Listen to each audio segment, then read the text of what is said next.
আদম যখন মাটি ও পানি, মোর নবী তখন খুদার রসূল, যিনির উপরে পড়েন দুরূদ আল্লাহ ফেরেশতা কুল। আল্লাহুম্মা সাল্লি আলা সাইয়্যিদিনা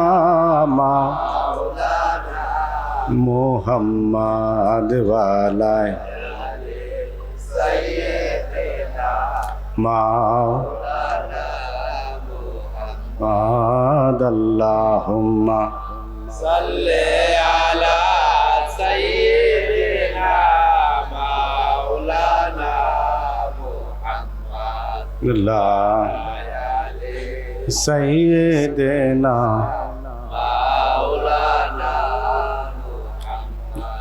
লা ইলাহা ইল্লাল্লাহু লা ইলাহা ইল্লাল্লাহু লা ইলাহা ইল্লাল্লাহু লা ইলাহা ইল্লাল্লাহু লা ইলাহা ইল্লাল্লাহু লা ইলাহা ইল্লাল্লাহু লা ইল্লাল্লাহু লা ইলাহা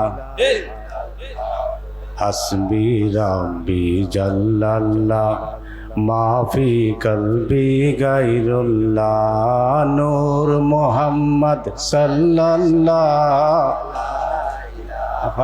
ইল্লাল্লাহু লা ইলাহা ইল্লাল্লাহ হাসবি রাব্বি জাল্লাল্লাহ মাফি কলবি নূর মুহাম্মদ সাল্লাল্লাহু লা ইলাহা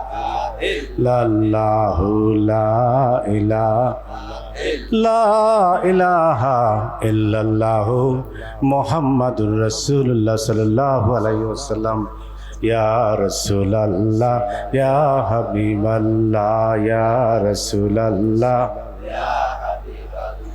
ইয়া রাসূলাল্লাহ লা ইয়া রাসূলাল্লাহ লা ইয়া রাসূলাল্লাহ লা ইলাহা ইল্লাল্লাহু মুহাম্মাদুর রাসূলুল্লাহ সাল্লাল্লাহু আলাইহি ওয়াসাল্লাম। সকলে একবার বলি আলহামদুলিল্লাহ। আলহামদুলিল্লাহ।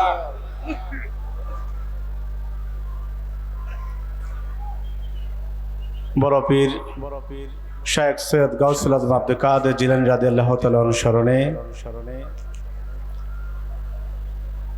আমাদের প্রাণপ্রিয় মুর্শিদ কেবলা রাসূলুল্লাহ মা শেরে গাজী শেরে মিল্লাত মুহিস সুন্নাহ মুজাদ্দিদে জামান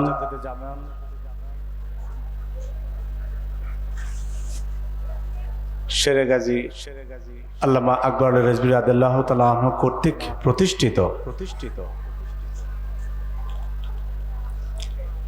এই ৬৬তম বার্ষিক উরুস মুবারকে আজকে মঞ্চ উপবিষ্ট রয়েছেন সম্মানিত উলামায়ে কেরামগণ, দরবার শরীফের আওলাদবৃন্দ এবং আমার সম্মুখে নবী প্রেমিক অলি প্রেমিক এবং রেজভী প্রেমিক ভাই বোনেরা, সকলের প্রতি আমি জানাই আন্তরিক সালাম। আসসালামু আলাইকুম ওয়া রাহমাতুল্লাহি ওয়া বারাকাতুহু।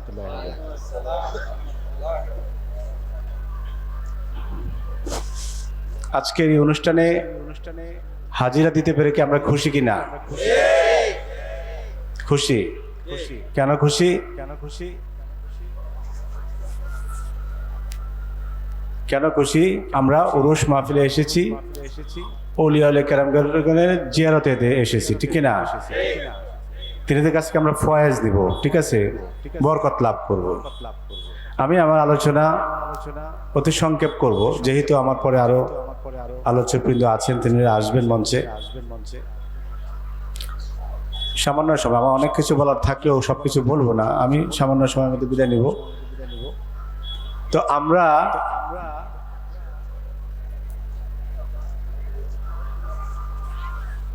সবাই তো মুসলমান দাবি করি, ঠিক কি না?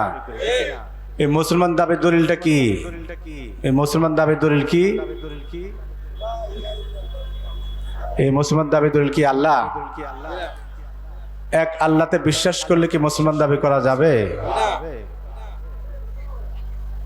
কেননা এক আল্লাহতে মুসলমান ছাড়াও হিন্দু, ইহুদি, বৌদ্ধ, খ্রিস্টান সকলে বিশ্বাস করে, কিন্তু ঈমান নাই। যদি বলেন কোরআন মুসলমান দাবি দলিল, তাহলে কোরআন তো গিরিশ চন্দ্র সেন বাংলা করছে, ঠিক কিনা? তাহলে সে সবার আগে মুমিন মুসলমান নাকি? যদি বলেন নামাজ, তো নামাজকে শুধু মুসলমানরা পড়ে, ইহুদিরা নামাজ পড়ে না, কাদিয়ানরা নামাজ পড়ে না, শিয়ারা নামাজ পড়ে না, তারাও তো মুসলমান নাকি? তাহলে বোঝা গেল কোরআনও মুসলমান দাবির দলিল না, এক আল্লাহতে বিশ্বাস করলে মুসলমান দাবির দলিল না, নামাজেও না। যদি হজে পাঠায় দেন কাউকে, 1 মাস বা হজ করে আসলো, উমরা করে আসলো, তাতে লাভ হবে? কাফেররাও তো, মক্কার কাফেররা হজ করতেছে না, প্রতিদিনই করতেছে, তার মুসলমান হয়ে গেছে। তাহলে মুসলমান দাবির দলিলটা কি? নবী মুহাম্মদুর রাসূল সাল্লাল্লাহু আলাইহি ওয়াসাল্লাম, তিনি মুসলমান দাবির দলিল। শুধু তাই নয়, তিনি ঈমান, তিনি ঈমানের মূল, তিনি ঈমান এবং তিনি ইসলাম।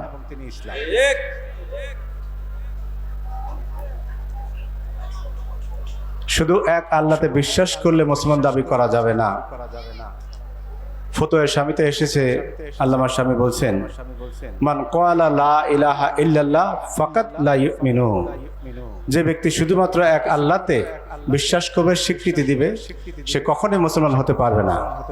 ওয়া মান ক্বালা মুহাম্মাদুর রাসূলুল্লাহ ফাকাত ইউমিনু, কিন্তু যদি মুহাম্মদুর রাসূল সাল্লাল্লাহু আলাইহি ওয়াসাল্লামের প্রতি বিশ্বাস করে এবং আন্তরিকভাবে মেনে নেয়, গ্রহণ করে, তবে সে মুমিন মুসলমান হয়ে যাবে। সুবহানাল্লাহ।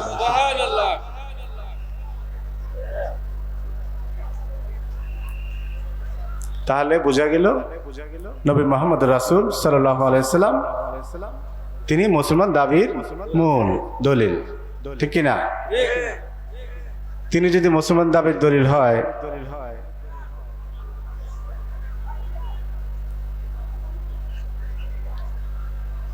তাহলে আমরা তো মুসলমান দাবি করি, ঠিক কি না? তো দলিলে ভুল থাকলে কি দাবি গ্রহণযোগ্য হবে? দলিলে ভুল থাকলে দাবি গ্রহণযোগ্য হবে?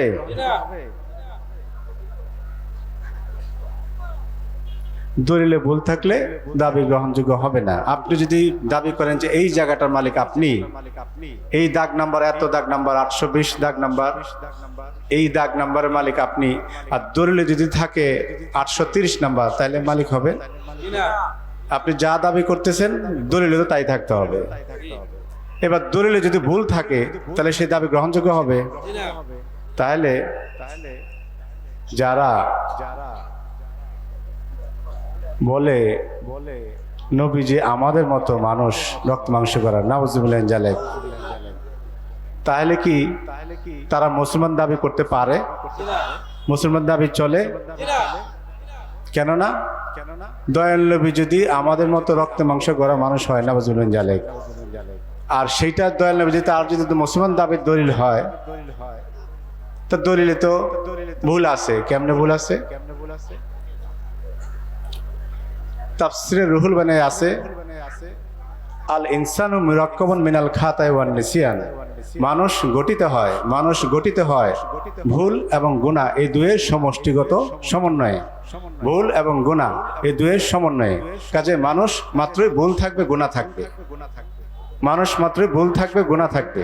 এবার দয়াল নবী যদি মানুষ সাব্যস্ত করা হয়, তাহলে ভুল এবং গুনাহ দুইটাই ওনার মধ্যে আছে, নাউজুবিল্লাহ জালেক, সম্ভব? যদি ভুল এবং গুনাহ থাকে, তো ভুল থাকলে আপনি কিভাবে দলিল সাব্যস্ত করেন? দলিলে ভুল থাকলে চলবে? আল আম্বিয়াউ মাসুম, নবীগণ মাসুম, বেগুনাহ। কাজেই মুসলমান দাবির দলিলে ভুল থাকা যাবে না। তাহলে নবীকে তিনি ঈমান, মিনাল্লাহি নূর, আল্লাহ হইতে নূর, বিশ্বাস করতে হবে সেই জায়গায়। তিনি কেমন ঈমান? ঈমান অতি মূল্যবান জিনিস, মূল্যবান সম্পদ। আমার মুর্শিদ কেবলা, আমাদের মুর্শিদ কেবলা, তিনি আমাদেরকে যে ওয়াজ নসিহত করেছেন, এরপরে ওয়াজ নসিহত দরকার নাই। আমি জাস্ট দুইটা আয়াতের স্মরণ করে দিচ্ছি আপনাদেরকে, তারপরে আমি অন্য প্রসঙ্গে কথা বলবো, দরবারিক বিষয়ে কথা বলবো। দুইটা আয়াত স্মরণ করাই দিচ্ছি।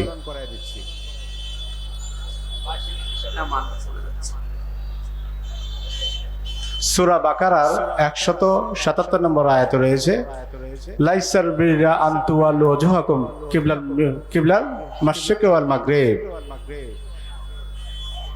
পূর্ব পশ্চিম যেদিক ফিরে তুমি নামাজ আদায় করো না কেন, যেদিক ফিরে তুমি পূর্ব পশ্চিম যেদিক ফিরে তুমি পুণ্যের কাজ করো না কেন, তাতে কোনো ফায়দা নাই, সওয়াব নাই।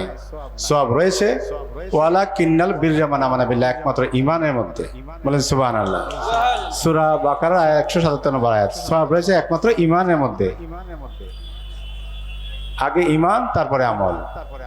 আল্লাহ পাক কোরআনের অন্যত্র সূরা গাশিয়ার আয়াত 3 থেকে 4 বলেছেন, আমিলাতুন নাসিবাতুন তাসলাল নারান হামিয়া। কঠোর পরিশ্রমের সাথে বন্দেগী করবে, কঠোর পরিশ্রমের সাথে বন্দেগী করবে, কিন্তু সেই কঠোর পরিশ্রমের সাথে বন্দেগীর পরিণাম ফল হবে জাহান্নামের জ্বলন্ত আগুন, যদি তাতে না থাকে ঈমান। কি না থাকে? ঈমান। কাজে ঈমান অত্যন্ত গুরুত্বপূর্ণ, মহামূল্যবান জিনিস, সম্পদ, ঠিক কিনা? আর ঈমান কি? নবী মুহাম্মদ রাসূল সাল্লাল্লাহু আলাইহি ওয়াসাল্লাম। কাজেই আমাদেরকে মনে রাখতে হবে হুব্বে ঈমান, হুব্বে রাসূল। রাসূল প্রেমেই ঈমানের মূল শর্ত, রাসূল প্রেমেই ঈমানের মূল শর্ত। কাজে আমি যদি ঈমানদার দাবি করি, তাহলে অবশ্যই আমার অন্তরে রাসূল প্রেম থাকতে হবে। রাসূল প্রেম ছাড়া আমি ঈমানদার দাবি করতে পারবো না। পবিত্র কোরআনে সূরা আল ইমরান 131 নম্বর আয়াতে কি রয়েছে? কুল ইন কুনতুম তুহিব্বুনাল্লাহা ফাত্তাবিউনি ইউহিব্বুকুমুল্লাহ ওয়া ইয়াগফির লাকুম যুনুবাকুম ওয়াল্লাহু গফুরুর রহিম। হে নবী, আপনি দুনিয়া মানুষকে জানিয়ে দিন, তোমরা যদি আল্লাহকে ভালোবাসো তাহলে আমি নবীর অনুসরণ করো, তবেই আল্লাহ তোমাদেরকে ভালোবাসবেন। কাজেই আল্লাহকে পাইতে চাইলে, আল্লাহর নৈকট্য চাইতে গেলে একমাত্র একটাই পন্থা, দয়াল নবীজির ভালোবাসা, দয়াল নবীজির আনুগত্য, দয়াল নবীজির অনুসরণ, এছাড়া আর কোনো রাস্তা নাই। এই জন্য হুব্বে রাসূল অত্যন্ত গুরুত্বপূর্ণ। হুব্বে রাসূল ছাড়া, রাসূল প্রেম ছাড়া সম্ভব না। হাদিস শরীফে এসেছে, আমরা যদি ঈমানদার দাবি করি, পূর্ণ ঈমানদার কারা? রাসূল পাক সাল্লাল্লাহু আলাইহি ওয়াসাল্লাম নিজে বলেছেন, তিনি হাদিস শরীফে বলেছেন, তোমাদের মধ্যে কেউ ততক্ষণ পর্যন্ত পূর্ণ ঈমানদার দাবি করতে পারবে না যতক্ষণ পর্যন্ত তোমার পিতা মাতা সন্তান আদি এবং দুনিয়ার সকল কিছুর চেয়ে আমি নবীকে বেশি ভালো না বাসো। লা ইউমিনু আহাদুকুম হাত্তা আকুনা হাব্বা ইলাইহি মি ওয়ালিদিহি ওয়া ওয়ালিদি ওয়ান নাসি আজমাইন। বুখারী শরীফ প্রথম খণ্ড 7 নম্বর হাদিস। আল্লাহর হাবিব সাল্লাল্লাহু আলাইহি ওয়াসাল্লাম বলে দিয়েছেন, তোমরা যদি ঈমানদার দাবি করো, তবে দুনিয়ার সবকিছু চাইতে তোমাদের পিতা মাতা সন্তান দিদি এবং দুনিয়ার সকল কিছু চাইতে আমাকে বেশি ভালোবাসতে হবে, তবেই তুমি ঈমানদার দাবি করতে পারো। শুধু কি তাই? শুধু কি তাই? আরেকটি হাদিসে বলি আমি, হযরত ওমর রাদিয়াল্লাহু তাআলা আনহু ইসলামের দ্বিতীয় খলিফা, হযরত ওমর রাদিয়াল্লাহু তাআলা আনহু ইসলামের দ্বিতীয় খলিফা। তিনি রাসূল পাক সাল্লাল্লাহু আলাইহি ওয়াসাল্লামের হাত মোবারক ধরে একবার বলেন, ইয়া রাসূলুল্লাহ, আমি আমার সন্তানাদি আমার কাছে অত্যন্ত প্রিয়, আমার জমি জমা সহায় সম্পত্তি আমার কাছে প্রিয়, কিছু তাদের চেয়ে আপনি আমার কাছে অধিক প্রিয়, কিন্তু আমার জানের চেয়ে বেশি না। কি বললেন? আমার সন্তানাদের সহায় সম্পত্তির চেয়ে আপনি আমার কাছে অধিক প্রিয়, কিন্তু আমার জানের চেয়ে বেশি না। আল্লাহর হাবিব সাল্লাল্লাহু আলাইহি ওয়াসাল্লাম বললেন, ইরশাদ করলেন, হে ওমর, আমার আল্লাহ জাল্লার ইজ্জতের কসম, তুমি যতক্ষণ পর্যন্ত না আমি নবীকে তোমার নিজের জানের চেয়ে বেশি ভালো না বাসতে পারবে, ততক্ষণ পর্যন্ত তুমি পূর্ণ ঈমানদার দাবি করতে পারবে না। কি বললেন? তুমি ততক্ষণ পূর্ণ ঈমানদার দাবি করতে পারো যতক্ষণ পর্যন্ত তুমি নিজের জানের চেয়েও আমি নবীকে বেশি ভালো না বাসো। নিজের জানের চেয়ে, শুধু সহায় সম্পত্তি পিতা মাতা সন্তানদের নয়, নিজের জানের চেয়েও বেশি ভালোবাসতে হবে। বুখারী শরীফের দ্বিতীয় খণ্ড 981 নম্বর আয়াত হাদিস। তাহলে কি বলো? নিজের জানের চেয়ে বেশি ভালোবাসতে হবে, তবেই ঈমানদার দাবি করা যাবে, পূর্ণ ঈমানদার দাবি করতে হবে। এবার যদি আপনি ঈমানদার দাবি করেন, তাহলে ইমানদার হন, খাঁটি ইমানদার খাঁটি প্রেমিক হন, তাহলে ফায়দা কি হবে, ফজিলত কি হবে? আমি একদম সংক্ষেপ করে বলছি, আমি আর লম্বা করবো না। কি ফজিলত হবে? এক ব্যক্তি রাসূল আকরাম সাল্লাল্লাহু আলাইহি ওয়াসাল্লাম দরবারে গিয়ে জিজ্ঞেস করলো, ইয়া রাসূলুল্লাহ, কিয়ামত কবে সংঘটিত হবে? কি জিজ্ঞেস করলো? কিয়ামত কবে সংঘটিত হবে? তখন রাসূল আকরাম সাল্লাল্লাহু আলাইহি ওয়াসাল্লাম বলেছেন, হে সাহাবা, তুমি যে আমাকে কিয়ামত সম্বন্ধে জিজ্ঞেস করেছো, তুমি কিয়ামতের জন্য কি প্রস্তুতি নিছো, কি নেক আমল করছো যে তুমি কিয়ামত সম্বন্ধে জানতে চাও, কিয়ামত কখন সংঘটিত হবে? তখন সেই সাহাবা বললেন, ইয়া রাসূলুল্লাহ, আমি দেখার মতো বলার মতো সেরকম কোনো আমল করি নাই, কিন্তু একটি কাজ আমি করি, একটি কাজ আমি করেছি, সেটা হচ্ছে আমি আমার আল্লাহ এবং তার রাসূল সাল্লাল্লাহু আলাইহি ওয়াসাল্লামকে নিজের জানের চেয়ে বেশি ভালোবাসি, অত্যন্ত অন্তরের সাথে ভালোবাসি। বলেন সুবহানাল্লাহ। তখন সাথে সাথে রাসূল আকরাম সাল্লাল্লাহু আলাইহি ওয়াসাল্লাম বলেছেন, তুমি যাকে ভালোবাসো তুমি তার সাথে ব্যস্ত থাকো। বলে সুবহানাল্লাহ। তুমি তার সাথে হাসরে নাসর হবে তুমি। বলে সুবহানাল্লাহ। কাজেই এটা হচ্ছে ফজিলত, ইমানদারের ফজিলত। কাজে আমাদেরকে ইমানকে মজবুত করতে হবে। ইমানকে মজবুত করলে ইনশাল্লাহ আমরা ফায়দা পাবো। তো দুনিয়া আমাদেরকে ইমানকে মজবুত করতে হবে। আল্লাহ রাসূল সাল্লাল্লাহু আলাইহি ওয়াসাল্লাম বলেছেন, তোমরা ইমানকে মজবুত করো, তাহলে তোমাদের অল্প আমলই নাজাতের জন্য যথেষ্ট হবে। সুবহানাল্লাহ। তো যাই হোক, আমি আর লম্বা করব না। আজকে এই মহতি মাহফিলে এসেছেন, এটা অলি আল্লাহ দরবার, ঠিক কিনা? গাউসে পাকের স্মরণে আজকের এই অনুষ্ঠান এবং ৬৬তম অনুষ্ঠান। অলি আল্লাহ কেরামগণ কি এই আকাশের প্রমাণ কি? আকাশের প্রমাণ হচ্ছে এই চন্দ্র সূর্য নক্ষত্র রাজি, ঠিক কিনা? এটা আকাশের, এটা হচ্ছে আকাশের প্রমাণ। আর দুনিয়ার প্রমাণ হচ্ছে অলি আল্লাহ কেরামগণ। দুনিয়ার প্রমাণ হচ্ছে অলি আল্লাহ কেরামগণ। হুজুর আকরাম সাল্লাল্লাহু আলাইহি ওয়াসাল্লামের বাস্তব মুজিজা হচ্ছে আল্লাহর ওলি আল্লাহ কেরামগণ। আল্লাহ ওলি আল্লাহ কেরাম হচ্ছে হুজুর আকরাম সাল্লাল্লাহু আলাইহি ওয়াসাল্লাম বাস্তব মুজিজা এবং বাস্তব প্রমাণ। এই মুসলমানের মধ্যেই 73টি দল হবে, 73টি দল হবে। অন্য কোন আহলে সুন্নাত ওয়াল জামাত একমাত্র দল, অন্য কোন দলে আপনার ওলি আল্লাহ নাই, অন্য কোন দলে ওলি আল্লাহ কেরামগণ নাই। আপনি শিয়া কাদরিয়া, শিয়া কাদিয়ানি এবং যাই বলেন, জবরিয়া যাই বলেন, অন্য কোন দলে ওলি আল্লাহ কেরামগণ নাই। একমাত্র আহলে সুন্নাত ওয়াল জামাতের দলেই ওলি আল্লাহ কেরামগণ আছেন। কাজে আমরা একমাত্র আহলে সুন্নাত ওয়াল জামাতে থাকতে হবে এবং ওলি আল্লাহ কেরামগণকে মহব্বত করতে হবে। ওলি আল্লাহ কেরাম মহব্বত ছাড়া সম্ভব না। দেখেন, আপনি যদি লোহায় মরিচা পড়ে, লোহায় মরিচা পড়লে কি করতে হয়? লোহাকে উত্তাপ দিয়ে পিটাতে হয়, তাহলে মরিচা দূরে সরে যায়, ঠিক কিনা? তেমনি আমাদের দিল, কল্ব শয়তানের ওয়াসওয়াসায়, দুনিয়াবি চিন্তায়, লোভ লালসায় আমাদের এই কলবে ময়লা পড়ে। এই ময়লা দূর করার দায়িত্ব কার? ওলি আল্লাহ কেরামগণের। ওলি আল্লাহ কেরামগণের সোহবতে আসলে আপনার কল্ব পরিষ্কার হয়ে যায়, কলবের জিকির চালু হয়ে যায়। এই জন্য মাওলানা রুমি বলেছেন, এক জামানা সোহবতে বা আউলিয়া বেহেতরা সোয়াদ চলে তোয়াত বেরিয়া। এক মুহূর্তকাল ওলি আল্লাহ কেরামগণের সোহবতে যিনি আসবেন, সান্নিধ্যে যিনি আসবেন, তার 1000 বছরের নফল ইবাদতের চেয়ে উত্তম। বলে সুবহানাল্লাহ। কাজে আমরা ওলি আল্লাহ কেরাম দরবারে এসেছি এবং এমন একজন অলি দরবারে এসেছি, তিনি শুধু অলি না, অলি বানানেওয়ালা। আর এমন একজন অলির মাহফিলে এসেছি, তিনি সমস্ত অলিগণের সম্রাট, বাদশাহ, ঠিক কিনা? সেই বাদশাহ দরবারে, গাউসে পাকের দরবারে যখন একজন চোর গেল চুরি করতে, তখন সেই চোর যখন কোনো কিছুই দরবারে খুঁজে পাচ্ছে না, ঘরে কোনো কিছু পাচ্ছে না, খালি হাতে ফেরত যাচ্ছে, তখন গাউসে পাক তিনি খাদেমকে বললেন, আমার ঘরে চোর আসছে, সে চোরকে তুমি ডাকো। সে যে এখান থেকে খালি হাতে ফিরে যায় কিছু না পেয়ে, তাহলে আমার দরবারের শানের সাথে যায় না, ইজ্জতের সাথে যায় না। এখন কি করা যায়? সে খাদেম বললো, হুজুর এখন কি করা যায়? তাকে অমুক জায়গার কুতুব বানায় দাও। বলেন সুবহানাল্লাহ। আসছে চোর হইয়া, গেল কুতুব হইয়া। এটা হচ্ছে ওলি আল্লাহ কেরামগণের শান, এটাই ওলি আল্লাহ কেরামগণের মর্যাদা, ওলি আল্লাহ কেরামের পাওয়ার।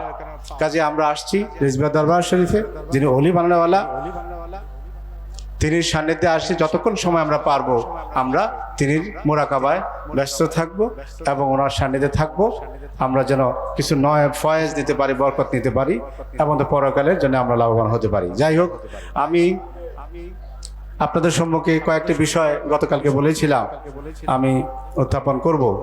তো আমার কিছু প্রশ্ন আপনাদের কাছে আছে, আপনারা উত্তর দিবেন। আপনারা মন থেকে উত্তর দিবেন। আপনারা কি দরবার শরীফের ঐক্য চান কিনা? আমি বলি চান না, চান না, কেমনে চান? তাহলে 4 বছর যাবত ঐক্য ঐক্য করে আমি চিল্লাচ্ছি, আপনাদেরকে সাথে কেন পাই না? শুধুমাত্র অল্প কয়েকজন এই ঐক্য মঞ্চে যারা, তারাই কেন আমার সাথে? আপনাদেরকে চাই না, পাই না?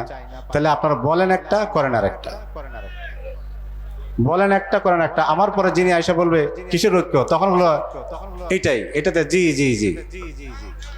তা আপনারা আসলে ঐক্য চান না, আসলে সত্যিকার অর্থে চান।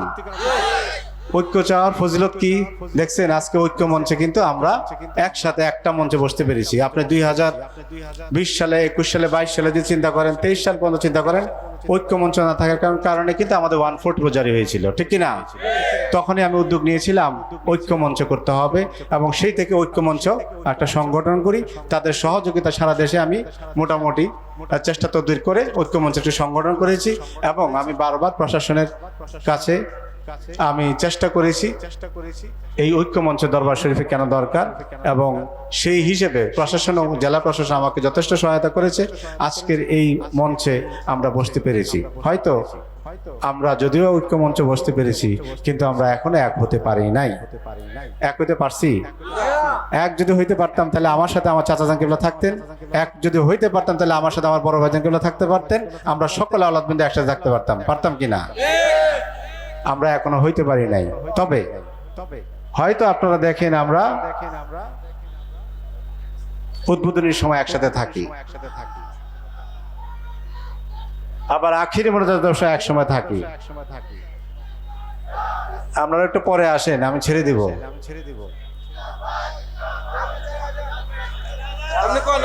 তো আমরা এখনো ঐক্য হতে পারি নাই।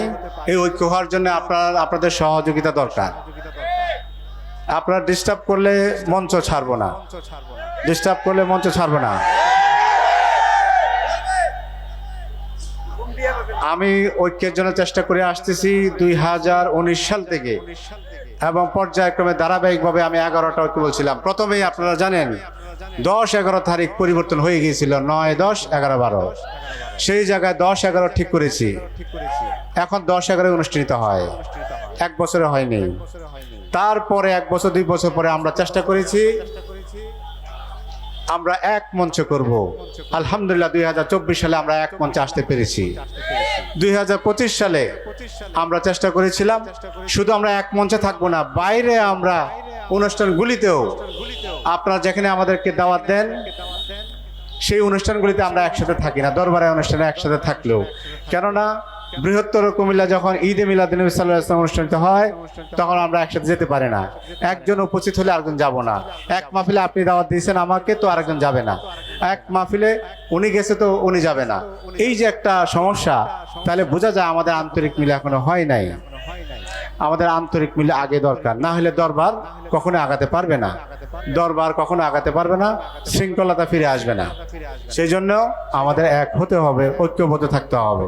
এই ঐক্যবদ্ধ হতে গিয়ে, এক হতে গিয়ে আমি অনেক ঝড়ঝাপটা যুদ্ধ করেছি। প্রতি পদে পদে আমি বিভিন্ন ঝামেলার সম্মুখীন হয়েছি, তথাপিও আমি হাল ছাড়ি নাই। একটা কথা বলে রাখি,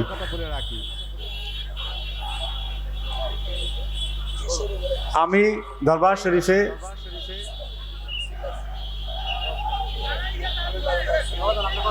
আপনারা তো বুঝতে পারতেছেন, আপনারা বুঝতে পারতেছেন তো?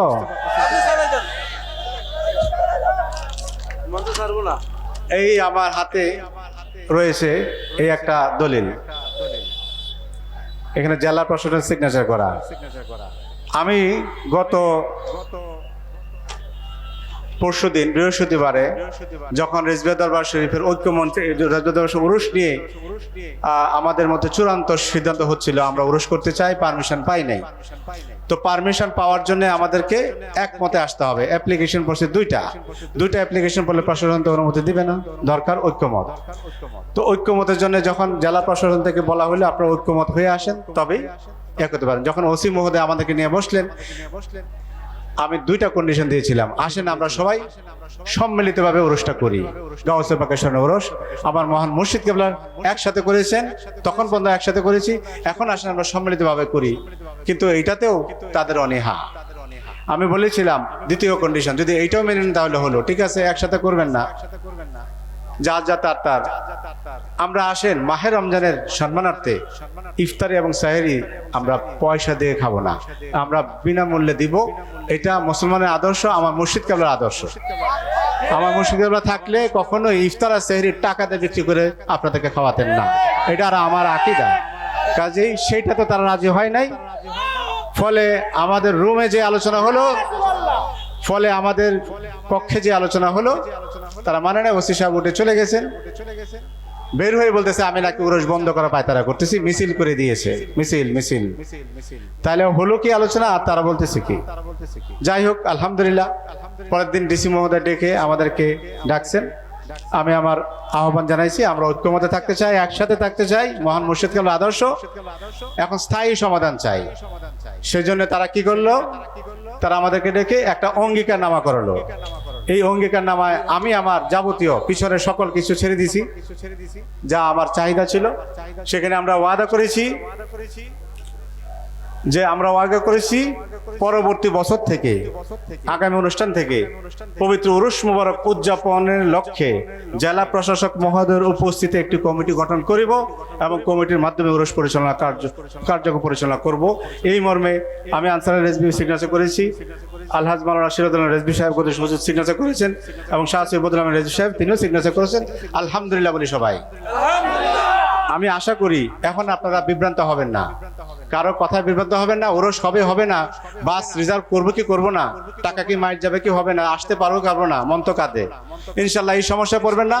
জেলা প্রশাসনের সর্বাত্মক সহায়তা এটা করতে পেরেছি এবং এটা সবার কাছে পৌঁছে দিয়েছে। আমরা ঐক্যবদ্ধ এসেছি, আলহামদুলিল্লাহ এটা আমাদের শুভবুদ্ধি উদয় হয়েছে। আমরা ইনশাল্লাহ আগামী অনুষ্ঠান থেকে ঐক্যবদ্ধভাবে অনুষ্ঠান করতে পারবো এবং আমি আশাবাদী যেই সমস্ত কমিটি গতবার আমি বলেছিলাম বয়কট করেন, এই সমস্ত কমিটির কারণে আমরা ঐক্যমত আসতে সমস্যা হয়েছিল, তাদের এখন অবস্থান থাকবে না। এখন আর তাদের বেল নাই। এখন আসতে হবে একটাই কমিটি, জেলা প্রশাসক মহোদয়ের সভাপতিত্বে। আমরা রেজবের দরবার যারা আওলাদগণ আছেন এবং আপনারা যারা প্রেমিক আছেন তাদেরকে নিয়ে কমিটি হবে, প্রয়োজনে এলাকাবাসী নিয়ে কমিটি হবে, বিভিন্ন কমিটি এবং উপকমিটি হবে। ইনশাল্লাহ আর কোনো সমস্যা থাকবে না। তাতে আপনারা কি খুশি না? এখন যদি এই অর্ডারের কেউ যদি এটার বিরুদ্ধে যদি কেউ অবস্থান নেয়, কোনো রাজনৈতিক প্রভাব খাটায়া এটাকে পরিবর্তন করতে চায়, তারা কি আপনাকে তাদের পক্ষে থাকবেন না কি থাকবেন না? এই কার পক্ষে তো বুঝেন নাই? আপনারা কি এটা যদি পরিবর্তন করতে চায় কেউ, তাহলে কি আপনারা তাকে সাপোর্ট দিবেন? আপনারা কি একসাথে করতে চান? জেলা প্রশাসক আমাদেরকে সহায়তা করতে চায়, আমরা একসাথে করতে চাই। বহুদিনে পরে এটা আনতে পেরেছি, আলহামদুলিল্লাহ। আমরা ইনশাল্লাহ সমস্যা হবে না আগামীবার থেকে। আমি এটা বলতে চাই, দরবার শরীফের প্রতিষ্ঠানগুলি ভঙ্গুর অবস্থা।